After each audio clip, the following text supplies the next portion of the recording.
Live from downtown Macon, this is WGXA News live on YouTube. Good evening, Middle Georgia. I'm Amanda Peralta. And I'm Greg Lloyd. Thanks for watching WGXA News at 5:30.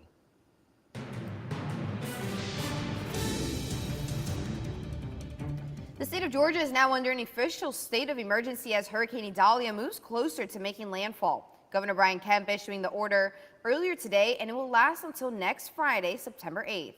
Yes, and tonight, Amanda, we have team coverage on Idalia.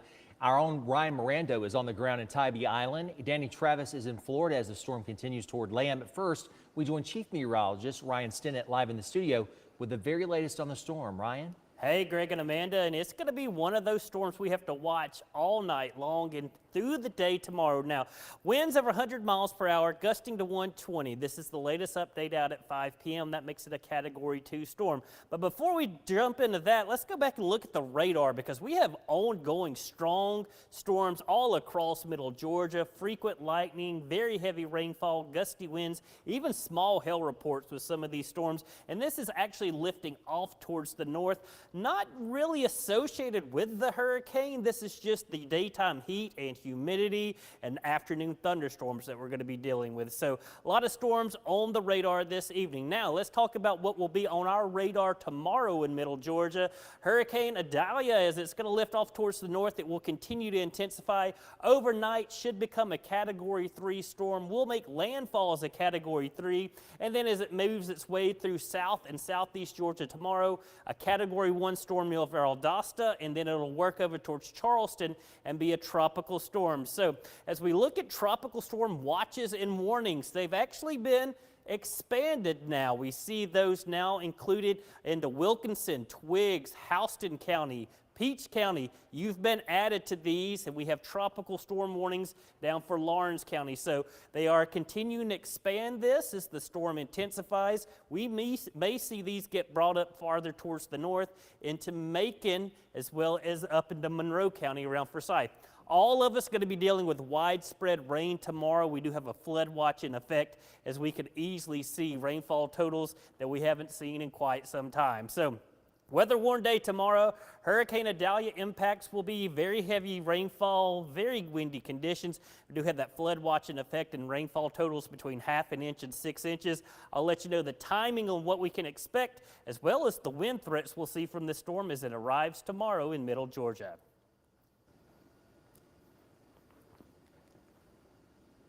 Thank you, Ryan. Yeah, we are getting some of the effects, almost a little preview of what Idalia is. We've got dark storm clouds off in the distance. The tide, though, is also beginning to come up, but people are soaking it up before the storm actually gets here. They're literally taking to the waves right now. There's about 6, 7 surfers that I'm seeing out here before the actual impacts of the storms coming up. And there's about 4 main things that I'm most concerned with here on Tybee Island.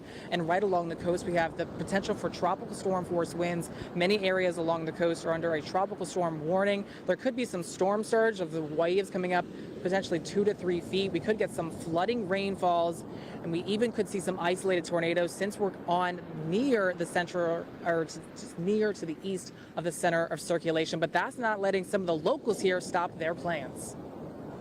But I don't plan on leaving unless it's mandatory. And so far we've been okay, you know, and God will bless this little island and keep blessing us. We'll all be fine.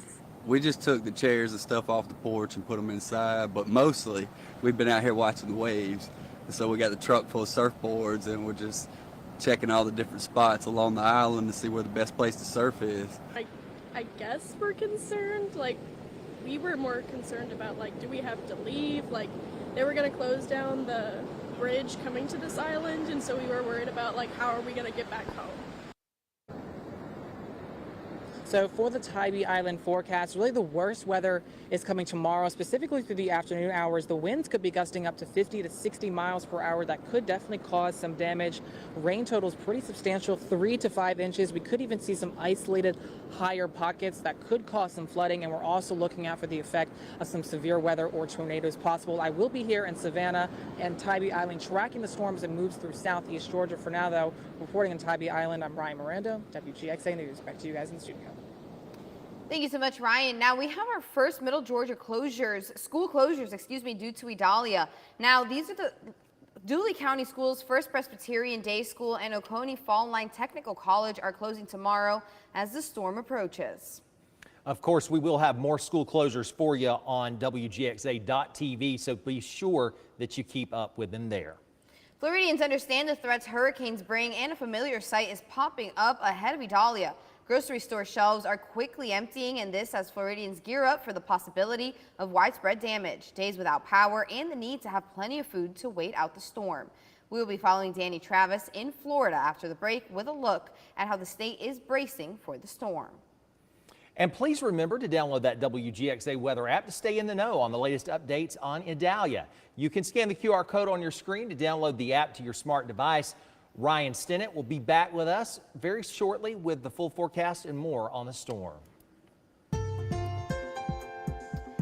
Fire safety upgrades are coming to protect Middle Georgia families thanks to U.S. Senators John Ossoff and Reverend Raphael Warnock. Our Brianna Cook sat down with the Crawford County's fire chief today to find out more, and she's live in the studio tonight. Brianna? Greg and Amanda, 4 departments across Middle Georgia will receive the funding. Crawford County's fire chief tells me they are delighted to receive the grants. You know, this is very shocking that we got it. The Crawford County Fire Department is receiving over $500,000 through the Federal Assistance to Firefighters grants. Randall Pate, Crawford County Fire Chief, says the money will help them do their job more effectively. It helps us to better serve, you know, Crawford County and to be more protected in the firefighting duties of serving. Crawford County will receive funding through the grant program for professional training, wellness and fitness programs, equipment, personal protective equipment, and modifications to facilities. Pate says with the money, they will be getting new oxygen tanks for the firefighters along with other equipment. The grant is going to allow us to get new turnout gear, which is the fire stuff for all the firemen. To be able to, you know, to protect themselves when they go into a burning structure. Allentown, Tomsboro, and Wilkinson County will receive funding as well. Allentown Volunteer Fire Department plans to carry out fire prevention education and training, including fire code enforcement, fire arson investigation, firefighter safety and health programming, and more with the new money. The town of Tomsboro and Wilkinson County will each receive funding they hope will help them retain and hire firefighters. Back in Crawford County, Pate says the grant money will show their volunteers how much they are appreciated and needed in the county. You know, anytime we can do for the volunteers and give them what they need to serve, it's a good day. Volunteers are really the backbone of our department, and without them, you know, we don't have a fire department.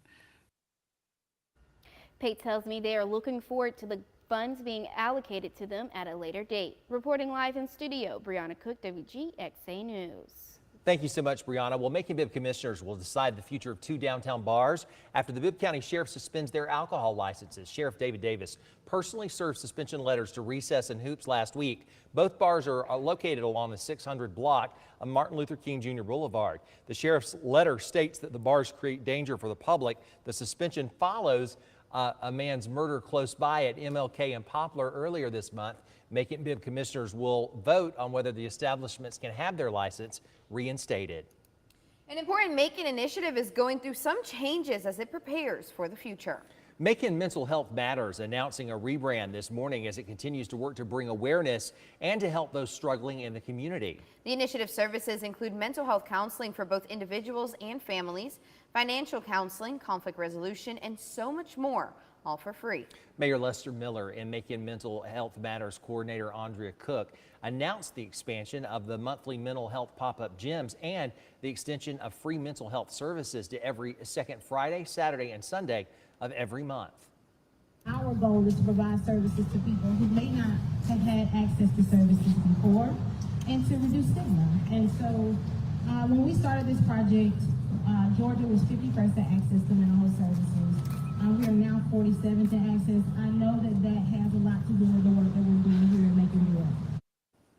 The first Wellness Weekend begins Friday, September 8th with yoga in the plaza at the recently improved Cotton Avenue Plaza at 7 p.m. and will end with a healing hike on Sunday, September 10th at Okmulgee Mounds National Historic Park. Well, turning now to politics tonight, we're getting our first good look so far at how the Republican field is shaping up after last week's debate in Wisconsin. We are, Amanda. In fact, who may have new life, and did Donald Trump skipping the event cost him any support? Scott Thuman takes a look. With the arrests and court cases piling up, Donald Trump's numbers on the way down. The overall leader appears to have taken a hit, suddenly giving a bit more hope to his competition based on a new post-debate poll. Emerson College noting Trump's snub may open door for other candidates. Trump, who declined to attend, saw a slight dip, losing 6 points. Former Vice President Mike Pence ticked up 4, and Nikki Haley saw the biggest bump, jumping 5 points. I think in the first 72 hours, we raised $1 million.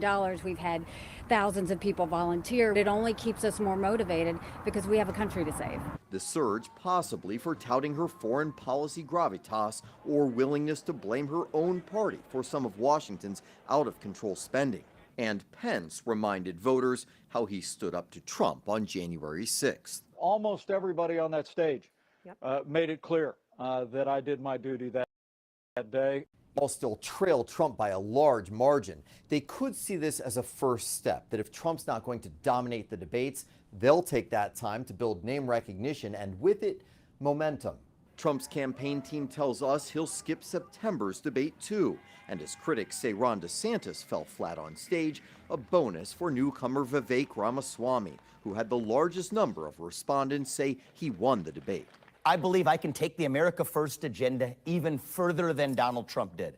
Though Democrats believe the more exposure these candidates have, the more ironically it will hurt them. The party that used to wrap themselves in the flag is the party that's talking about banning books, changing the voting age from 18 to 25. They are talking about all of these things that are extreme, and that's not where the mainstream of the American people are. But for GOP contenders, they see even the slightest change as a chance to shake up all those political predictions.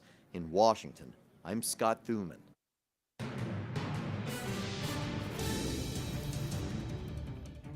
Again, all eyes are going to be on the Gulf of Mexico as Hurricane Idalia works its way northward, but still this evening we're dealing with strong storms stretching from Upson County down towards Houston and Peach County. Nothing severe, but these storms are producing a lot of lightning, very gusty rainfall, or very heavy rainfall and those gusty winds, even up into Jones County, Baldwin County, strong storms near Milledgeville. That'll be stretching over towards Gray. This activity will continue to work off towards the north. That's what we're dealing with this evening. This is what we're dealing with tomorrow. Again, Hurricane Idalia, winds of 100 miles per hour, a Category 2 storm moving off towards the north at 16, and it will be making landfall in the Big Bend of Florida tomorrow morning around 6 or 7 o'clock in the morning. It likely is a Category 3 storm. It then tracks across South Georgia into southeast Georgia. Still a hurricane as it approaches Valdosta and Alma, and then as we look off towards the north and west, that's where Macon in middle Georgia is, and we'll be dealing with some gusty winds. Here is that forecast model output, just showing you where the storm is likely going to be heading, and notice how fast it is spinning. That shows that the storm's intensifying, but once it moves on land, notice it loses that symmetry. It kind of becomes one-sided. That's what we like to see. That shows you that the storm is weakening, but it's going to be still intense as it works its way through Georgia and over into the Carolinas. Again, got these new tropical storm watches in effect from Emmanuel County to Washington County, stretching down towards Houston County now. Peach County, Macon County, you're included in that. The darker shade you're seeing, that is a tropical storm warning. That's where we are expecting those conditions to be, up to 40 miles per hour as far as those winds. And then we look down towards the south. Valdosta to Alma now under hurricane warnings. Those have been expanded into South Georgia as we are expecting the storm to really pack a punch as it works into middle Georgia. Tonight we're quiet and calm as far as the threat from the Idalia, but overall we'll see these changing as we head throughout the day tomorrow. Winds gradually increase as we head throughout Wednesday. Tomorrow morning may not be too bad across middle Georgia, but you'll certainly notice it by the early afternoon hours. widespread gusty winds. They should be out of the north-northeast. That'll be wrapping into the system. Winds anywhere 35 to 40 miles per hour. Those are tropical storm force winds, and those will cause tree and power issues. And notice they make it as far west as Interstate 75, and so that's why we are expecting a significant impact to at least portions of middle Georgia and widespread outage for power. Rain this evening winds down the next couple of hours, but as Idalia works its way northward tomorrow, it'll be increasing our rain chances slowly from the south to north. And as we head throughout the day, this is going to be tropical downpours, very, very heavy rainfall, and that's why we're all under that flood watch. Check out some of these totals we're seeing. Easily over 6 inches, likely from Lawrence County into Johnson County, stretching down into Dodge County. Closer to Macon, you're getting 2 to 3 inches. That could cause some flooding. Houston County, Warner Robins, 3 to 5 inches possible. And even in our northern communities, we will be seeing widespread rain. There is that flood watch, again, all day tomorrow through tomorrow night until the system pulls away. That's why we're going with our storm threat impacts. Flooding and wind will be the main concern. The tornado threat is very low in middle Georgia. Power outages, that's going to be almost a guarantee for middle Georgia. Keep that in mind as we head throughout the day tomorrow. And that's why we're going with that weather warned day, that 10-day forecast. Going to be a wet and breezy and cooler day. We'll only be in the 70s tomorrow, still a little breezy on Thursday, but rolling into that Labor Day weekend, it will be hot with mainly dry conditions. And finally, your Harrison's Body Shop Fish and Game forecast has multiple peaks in the excellent range tomorrow. Amanda, Greg? All right, thank you so much, Ryan. Well, all eyes are on Florida's Gulf Coast as now Category 2 Hurricane Idalia is just hours away from making landfall as a major storm. Florida Governor Ron DeSantis declaring a state of emergency for several Florida counties in the Big Bend region, including Levy County.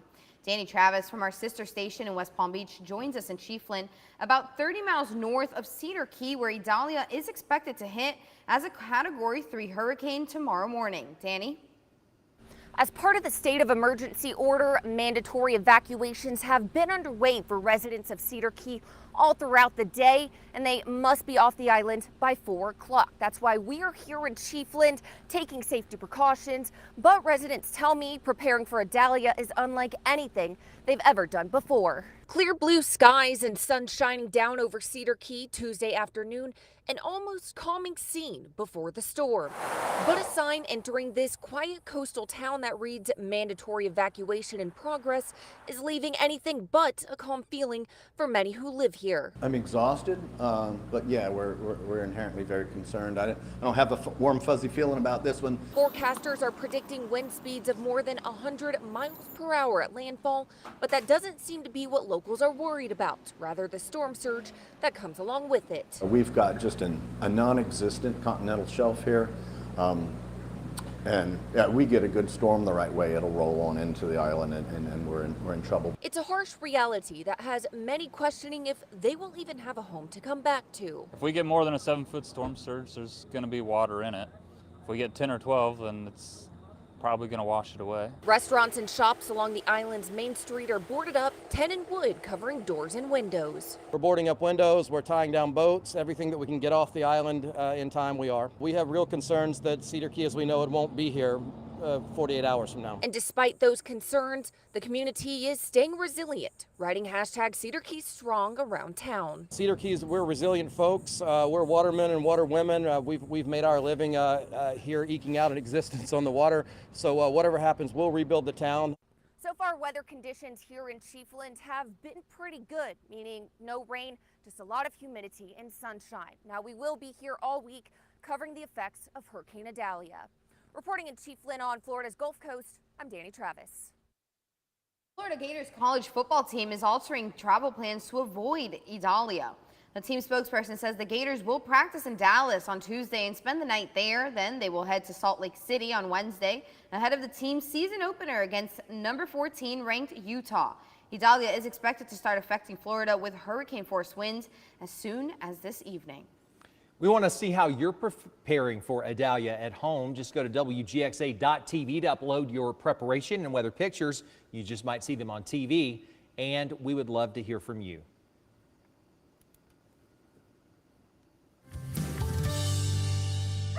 Good afternoon, everyone. I'm Gary Thigpen, and I'm here again today at the Humane Society of Houston County. I'm joined again today by Dee.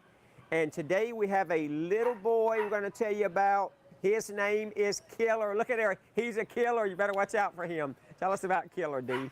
Killer has a little buddy, Onion. They were owner surrendered when their person could no longer take care of them. And he's a little bit, you got to warm up. Let's just put it that way. But once he warms up to you, you are his best buddy for life. And he can go with Onion, but if he was separated, that would be good too. But he does not do well with any other animals except his buddy. Now, you notice you said you have to warm up to him, so that's why I'm not putting my hand over there anywhere near Killer, because with a name like Killer, I don't dare do that. So, Dee, if someone would like to adopt Killer and also his buddy Onion, or either or both, how would they do that? You would go to the Humane Society of Houston County. Our application is on our website there, and also allow 7 to 10 days, business days, to process your application. All right, that's the Humane Society of Houston County. Let's go ahead and take care of that today. Let's find Killer a really good home. Thank you so much, Dee. Thank you. Hunters in Mississippi spent 7 hours reeling in a state record Saturday. The group caught a monstrous 802.5 pounds alligator measuring more than 14 feet long. The gator set a new Mississippi state record, and the reptile was caught as part of an initiative to keep alligator numbers down. A public gator hunting season runs from August 25th through September 4th. Are they That is sure? massive. Are they sure that's not a dinosaur that they found? Because that thing looks incredibly That is intimidating. massive. That was huge. That really was. Could you imagine the amount of like bicep curls you have to do at the gym to be able to like pick it up? They fought it for 7 hours. That's crazy. That's building some muscle right there, too. What kind isn't of it? line were they using? Now fish usually break my goodness. line. Now an alligator? You may need to upgrade. I know, right? Don't I have to spend understand. some money. That's all the time we have for WGXA News at 5:30. We invite you to join us at 6 on ABC 16. Don't forget to like and subscribe us and pay attention to the weather tomorrow, please.